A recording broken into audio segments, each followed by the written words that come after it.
Hi. I'm sure most of you have picked up a book or two randomly, but more likely you're going to introduce to a specific book being topical or author by someone you know and in person. Because most of us are influenced by people we know and trust, we will get recommendations from friends and family, or we will ask a librarian or the owner of a bookstore for a suggestion on a good book on a specific topic. Our need for these suggestions and recommendations hasn't changed just because the physical book has turned digital. In fact, we now, more than ever, need recommendations. We no longer have to buy a book in a bookstore and therefore, sadly, rarely speak to the owner. Content discovery has become much more difficult as content access has become easier.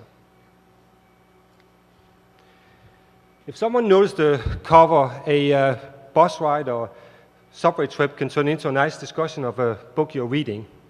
However, if you have a tablet or e-reader, no one can see what you're doing, and they are most likely going to leave you alone.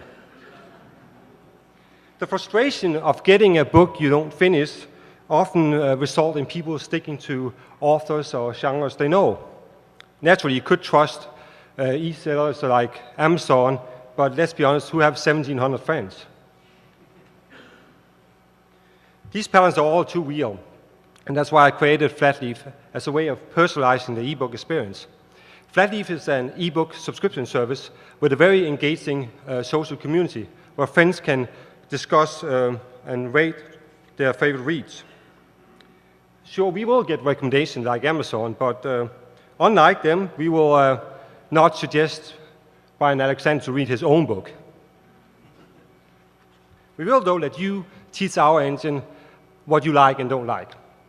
If there's a specific read we suggest you, and you don't like it, you can simply tell the engine to leave it out in the future, because we do understand that formula won't always get you. Although we are proud of our recommendation engine, we're even prouder that you can connect with your friends and get recommendations from people you know and trust. We are reintroducing the social aspect of reading by letting you connect over a book you have read, are reading, or plan to read. This is the most important part of Flatleaf, the social aspect. At any given time, people can see what the other people think about a book they are thinking about reading. When it comes to the physical book, you can take a trip to a local bookstore and take a peek inside. It will not tell you exactly what the book is like, but it will give you a good idea about the reading style, or writing style at least. Most sites that sells ebooks will also let you peek inside the first chapter. But I'm sure I'm not the only one that despite a promising opening, after the first few chapters, I simply have to give it up because it was not worth reading. Since ebooks cost about the same as their physical counterpart, you're still out a pretty penny.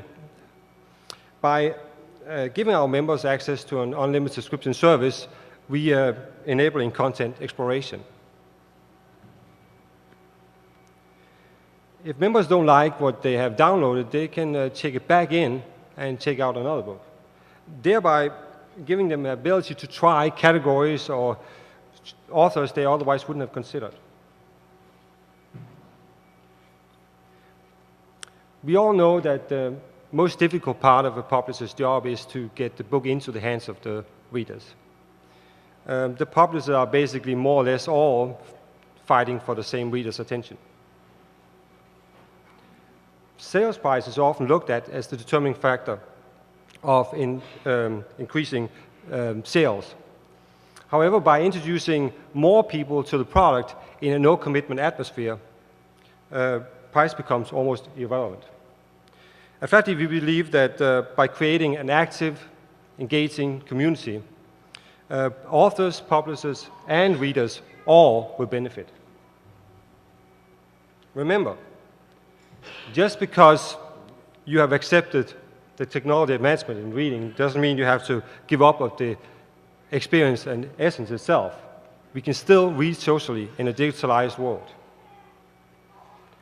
Feel free to stop by and talk to me if you want to talk more about social reading or you want to learn more about Flatleaf and what it is we are working on. Thank you.